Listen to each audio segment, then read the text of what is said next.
Welcome! In front of me I have Samsung Galaxy Note 10 Lite, and today I'll show you how you can record slow motion video on the smartphone. So you have to go for your camera, find more modes and tap on the slow motion. We got here two modes, there's the slow motion and the super slow motion, so you have to decide which one you want to choose. I'm going for the normal slow motion, so tap on it if you want to enter.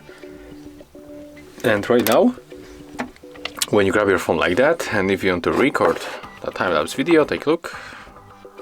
I'm going to record with this water. Let's catch focus. Let's hit the button and take a look.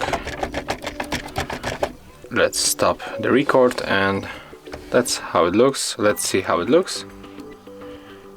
As you can see, there is. We can also move it a little bit. Oh, right now it will look cool. Take a look on the bubbles. So as you can see, it's very simple to record that kind of the video on your Samsung Galaxy Note 10 Lite.